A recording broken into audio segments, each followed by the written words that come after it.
The Defense Research and Development Organization, or DRDO in short, tested out its light battle tank Zorawar in Gujarat's Hazira on July 6th, Saturday.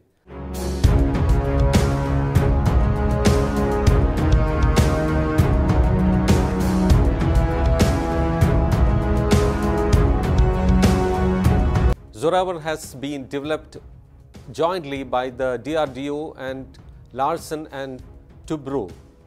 The tank has been developed to meet the Indian Army's requirements in the eastern Ladakh sector to counter the Chinese deployment across the line of actual control. This project was conceptualized soon after clashes between Indian and Chinese soldiers at Galwan Valley and other adjoining areas in Ladakh sector in 2020-21 period.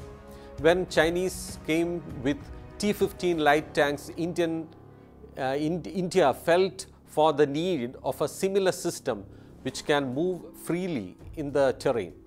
Expressing happiness over the tank project being developed for the Indian Army, DRDO Chief Dr. Samir V. Kamath said, "It could be developed within a short period of 2 to 2.5 years.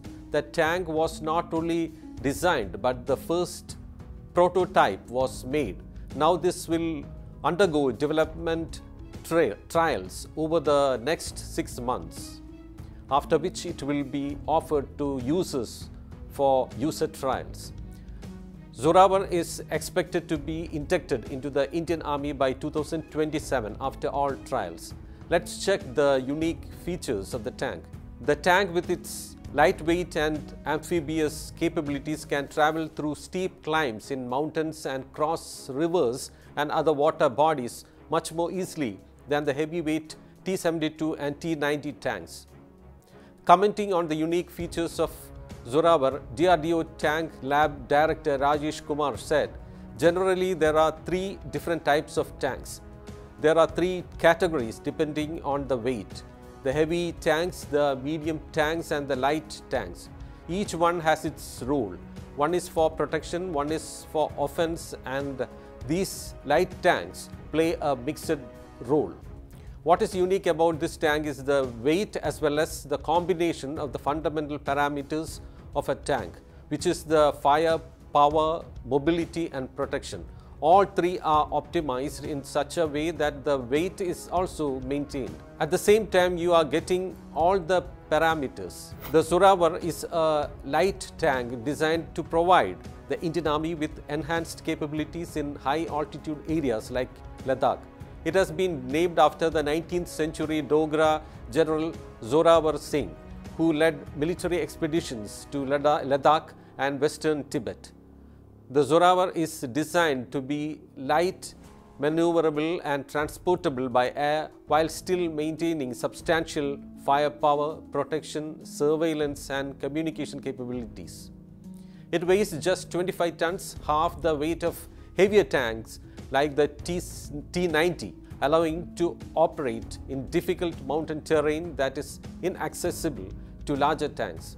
The Indian Army has placed an initial order for 59 Zorawar tanks, but it has plans to potentially procure a total of 354 light tanks.